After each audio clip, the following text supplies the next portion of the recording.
Jai Hind all of you. In our previous video lessons, we have learned about the reforms which were introduced by British in various fields such as administration and in economy. Now we will understand about the other reforms which were introduced by them. So first is transport and communication system. अगर हम rail and transport system की बात करें तो transport system के अंदर उन्होंने बहुत सारी नई नई रोड्स बनवाई, बहुत सारी नई नई रोड्स उन्होंने कंस्ट्रक्ट करवाई और साथ ही जो पुरानी रोड्स थी उन्हें उन्होंने रिपेयर करवाया और मेंटेन भी किया. A large number of roads were maintained and repaired and also built by Lord Dalhousie and Lord William Bentinck. इन्होंने भी बहुत सारी रोड्स को बनवाया. इनके जो मेन ट्रेडिंग सेंटर्स थे यानी कि मेन सिटीज़ जो थी इनकी इंडिया में जहाँ से ये ट्रेड किया करते थे, जहाँ से ये इम्पोर्ट एक्सपोर्ट किया करते थे या कंट्री के अंदर ही जिससे वो ट्रेड करते थे, उन मेन सिटीज़ को, उन मेन सेंटर्स को उन्होंने रोड्स के थ्रू कनेक्ट किया और साथ ही पोर्ट्स यानी कि जो बंदरगाह होते हैं जहाँ पर शिप्स आते हैं, रुकते हैं और वहाँ से रवाना होते हैं, तो उन्होंने रोड्स और पोर्ट्स की हेल्प से मेन सिटीज़ को, मेन बिजनेस सेंटर्स को कनेक्ट किया, एक दूसरे से जोड़ा.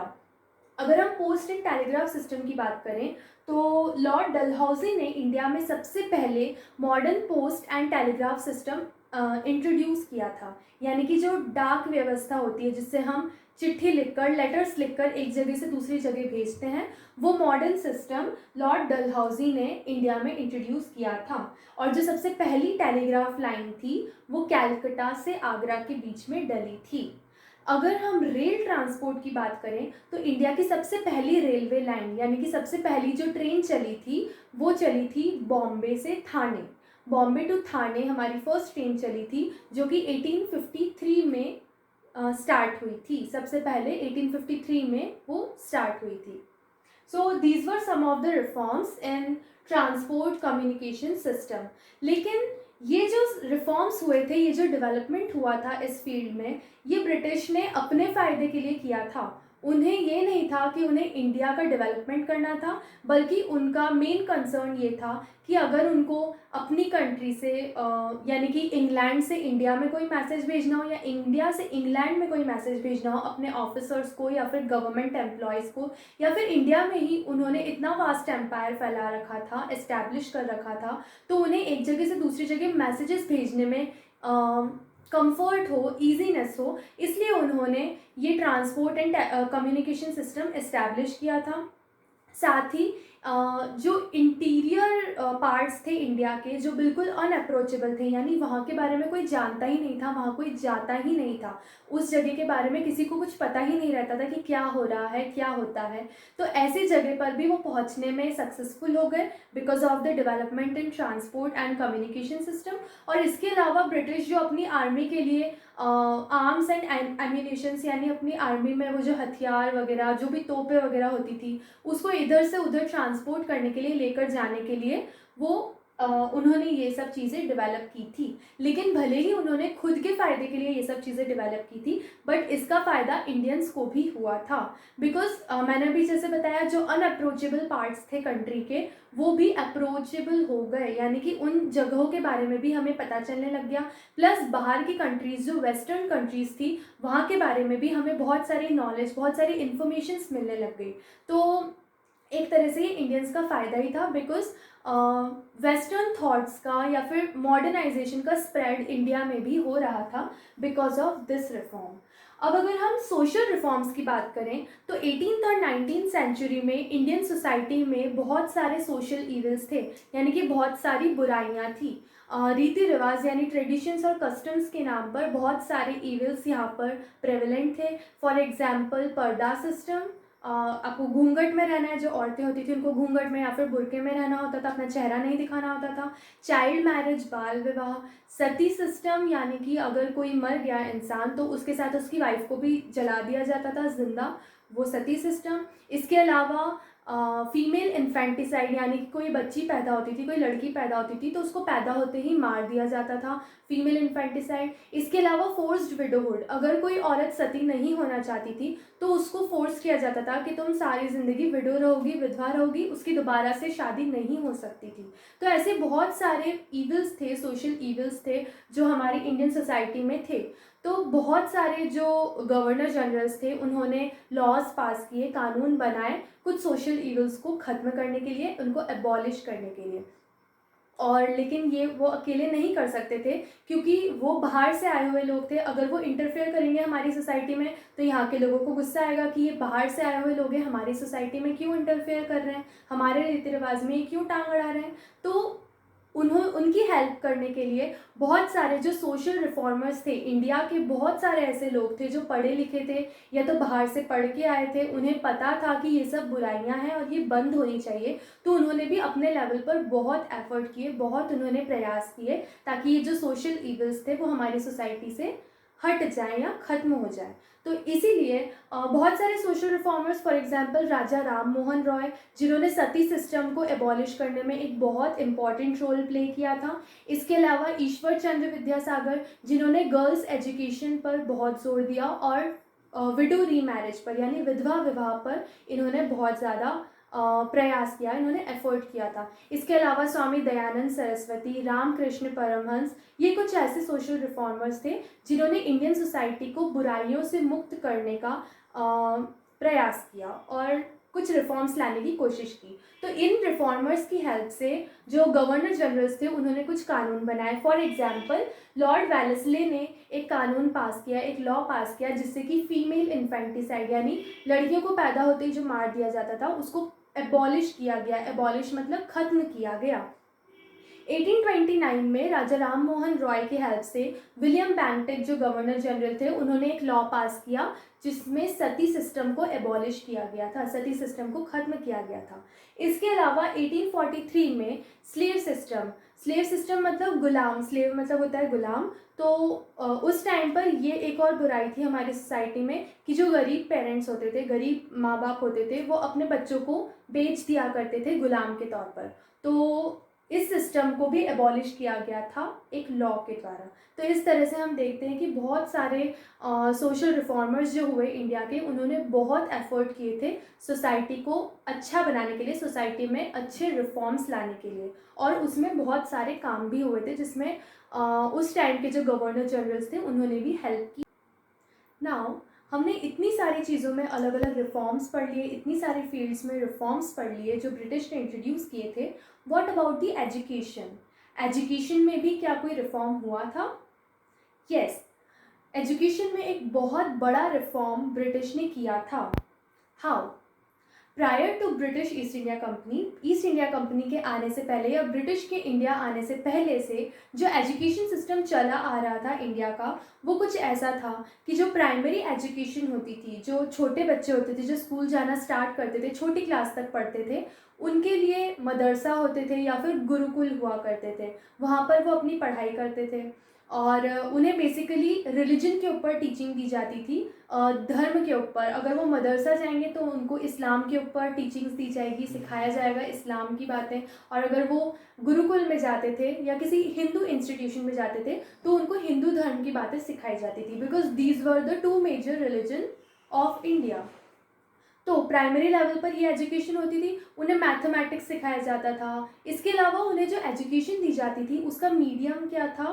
रीजनल लैंग्वेजेस, यानी कि वो हिंदी इंग्लिश नहीं पढ़ते थे, ज़्यादातर वो रीजनल लैंग्वेजेस जैसे कि मराठी हो गई, उर्दू हो गई, तमिल हो गई, कन्नड़ हो गया, तो इन लैंग्वेजेस में वो एजुकेशन लेते थे। अब अगर किसी को हायर एजुकेशन में जाना हो, प्राइमरी एजुकेशन के बाद जब उनको और आगे पढ़ना हो तो उसके लिए उनके लिए लॉ होता था, लॉ पढ़ाया जाता था, मैथमेटिक्स और एडवांस लेवल का पढ़ाया जाता था, एस्ट्रोनॉमी पढ़ाई जाती थी और लिटरेचर पढ़ाया जाता था, अलग अलग लैंग्वेजेस और उनका लिटरेचर पढ़ाया जाता था। तो ये एजुकेशन सिस्टम ब्रिटिश के आने से पहले भी था, और ब्रिटिश जब आ गए थे इंडिया में तो उसके स्टार्टिंग के कुछ कुछ सालों तक यही सिस्टम इंडिया में चल रहा था, लेकिन बाद में ब्रिटिश ने कुछ चेंजेस किए, कुछ रिफॉर्म किए एजुकेशन में, और उन्होंने मॉडर्न एजुकेशन स्टार्ट की अपने खुद के लेवल पे। तो जब मॉडर्न एजुकेशन स्टार्ट किया तो उसमें उनकी हेल्प किन किन लोगों ने की थी? जो इंडिया में जो पढ़े लिखे लोग थे, जिनको पता था कि मॉडर्न एजुकेशन की क्या इम्पोर्टेंस होती है, उन्होंने ब्रिटिश का साथ दिया इसे फैलाने में, लोगों को पढ़ाने में। जो बाहर की कंट्रीज से पढ़कर आए थे इंडियंस, उन्होंने, और साथ ही जो क्रिश्चियन मिशनरीज थे, उन्होंने भी इस फील्ड में एफर्ट्स किए थे, प्रयास किए थे। लेकिन उनकी जो एजुकेशन होती थी, उनका जोर किस चीज़ पे होता था कि ऐसी एजुकेशन दी जाए जिसमें क्रिश्चियनिटी के प्रिंसिपल्स हों, यानी कि मेनली वो अपने धर्म को बढ़ाने के लिए, अपने रिलीजन को प्रोपोगेट करने के लिए एजुकेशन देना चाहते थे। ईस्ट इंडिया कंपनी ने भी बहुत बाद में उन्होंने प्रयास किए, लेकिन उससे पहले कैलकाटा में एक मदरसा इस्टेब्लिश किया गया था 1781 में, जहाँ पर अरबिक और पर्शियन लैंग्वेजेस की टीचिंग दी जाती थी। इसके अलावा 1784 में सर विलियम जोन्स ने एशियाटिक सोसाइटी ऑफ बंगाल को इस्टेब्लिश किया था। ये एक बहुत इम्पॉर्टेंट सोसाइटी इसलिए है क्योंकि इंडियन कल्चर और इंडियन हिस्ट्री के बारे में इस सोसाइटी ने बहुत रिसर्च किया और इसके बारे में लोगों को पढ़ाया भी, इसकी स्टडी पर स्ट्रेस दिया था। संस्कृत कॉलेज इस्टेब्लिश किया गया था 1791 में एट वाराणसी, जहाँ पर हिंदू लॉ और हिंदू कल्चर पढ़ाया जाता था। बाद में जब ब्रिटिश ईस्ट इंडिया कंपनी को लगा कि अब हमको एजुकेशन में भी रिफॉर्म्स करने चाहिए, इंडियंस को मॉडर्न एजुकेशन प्रोवाइड करनी चाहिए, तो उन्होंने 1835 के बाद से यूरोपियन लिटरेचर जो था और जो साइंटिफिक एजुकेशन थी, वो इंडियंस को इंट्रोड्यूस करवाई। तो इसमें क्या होता था, बहुत सारे गवर्नमेंट स्कूल्स बनवाए गए, बहुत सारे गवर्नमेंट स्कूल्स एस्टैब्लिश हुए, और इनका जो मीडियम होता था पढ़ाने का, पढ़ने का, वो होता था इंग्लिश। तो बच्चों को प्राइमरी स्कूल से इंग्लिश पढ़ानी स्टार्ट कर दी जाती थी। तो यूनिवर्सिटीज़ बहुत सारी इस्टेब्लिश की गई हायर एजुकेशन के लिए एट कैलकाटा, बॉम्बे एंड मैड्रास। जो इनकी प्रेसिडेंसीज थी, वहाँ पर 3 यूनिवर्सिटीज़ इस्टेब्लिश की गई थी। इसके अलावा हम देखते हैं कि ये जो चेंजेस किए गए थे by British in education field in India, तो इसकी वजह से एक नई क्लास आई सोसाइटी में, इंडियन सोसाइटी में एक नई क्लास उभर कर आई जिसका नाम था एजुकेटेड मिडिल क्लास। और ब्रिटिश ने ये जो रिफॉर्म्स किए थे, एजुकेशनल रिफॉर्म्स, ये इसी वजह से किए थे क्योंकि उनको एक ऐसी क्लास चाहिए थी इंडियंस की जो उनके एडमिनिस्ट्रेशन में काम करे, उनकी एडमिनिस्ट्रेशन में पार्टिसिपेट करे, उनकी हेल्प करे। लेकिन इंडियंस को वो हाई पोस्ट नहीं देते थे। भले ही हमने लास्ट वीडियो लेसन में पढ़ा था सिविल सर्विसेज के बारे में, तो उसमें भी ऐसा ही था कि जो लॉर्ड कॉर्नवालिस थे जिन्होंने ये स्टार्ट किया था, वो सिर्फ यूरोपियंस के लिए ही हाई पोस्ट रिजर्व रखते थे। जो हाई पोस्ट होती थी वो सिर्फ यूरोपियंस को ही मिलती थी, ज़्यादातर ब्रिटिश को मिलती थी, इंडियंस को लोअर पोस्ट मिलती थी। तो ये जो एजुकेशनल रिफॉर्म्स किए गए वो इसी कारण से किए गए थे कि ब्रिटिश को एक एजुकेटेड क्लास चाहिए थी, एक ऐसी क्लास चाहिए थी इंडियंस की जो उनके एडमिनिस्ट्रेटिव वर्क या फिर बोले तो क्लैरिकल वर्क, जो क्लर्क की जॉब होती है, जो अकाउंट्स वगैरह देखते हैं, ऐसी जॉब करने के लिए उन्हें एक इंडियंस की क्लास चाहिए थी। तो इस एजुकेशन की वजह से एजुकेटेड मिडिल क्लास जो थी वो एमरजेंस में आई। लेकिन इस एजुकेशन का इंडियंस को फ़ायदा ही हुआ। क्यों? क्योंकि इंडियंस को जब ब्रिटिश जो थे वो इंडियंस को साइंटिफिक लैंग्वेज प्रोवाइड करवा रहे थे, टेक्नोलॉजिकल चीज़ें पढ़ा रहे थे और यूरोपियन लिटरेचर पढ़ा रहे थे, तो इंडियंस का इंट्रोडक्शन किस चीज़ से हुआ? टेक्नोलॉजी से। उन्हें टेक्नोलॉजी के बारे में इंफॉर्मेशन मिली। फ्रीडम मूवमेंट्स, पूरे वर्ल्ड में जितने भी अलग अलग फ्रीडम मूवमेंट्स हो रहे थे, स्वतंत्रता के लिए आंदोलन हो रहे थे या पहले जो हो चुके थे, उसके बारे में इंडियंस को मालूम पड़ा।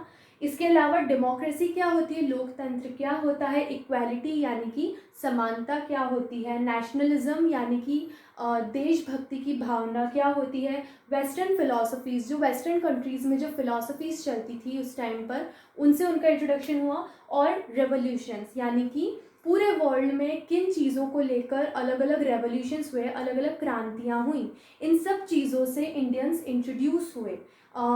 इंट्रोड्यूस कैसे हुए? पहली बात तो एजुकेशन के थ्रू, उन्हें स्कूल्स में या यूनिवर्सिटीज़ में, कॉलेजेस में ये सब चीज़ें पढ़ाई जाती थी पूरे वर्ल्ड के बारे में, स्पेशली वेस्टर्न वर्ल्ड के बारे में।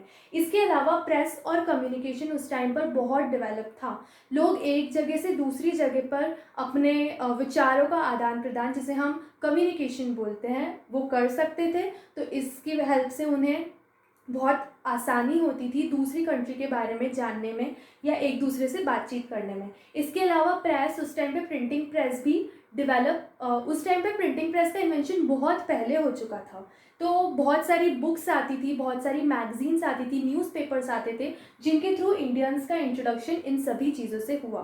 तो इन्हीं चीज़ों की वजह से ये जो एजुकेशनल रिफॉर्म्स हुए थे, जो ईस्ट इंडिया कंपनी ने करवाए थे, उसकी वजह से ही इंडियंस में एक भावना जागी नेशनलिज्म की। और हम आगे के चैप्टर्स में देखेंगे कि किस तरह से ये जो एजुकेटेड इंडियंस थे, जो पढ़े लिखे इंडियंस थे, उन्होंने बाकी लोगों को भी प्रेरित किया, बाकी लोगों में भी उन्होंने ये भावना जगाई कि हमें भी आंदोलन करना चाहिए, कोई रेवोल्यूशन करना चाहिए, हमें स्ट्रगल करना चाहिए अपने फ्रीडम के लिए।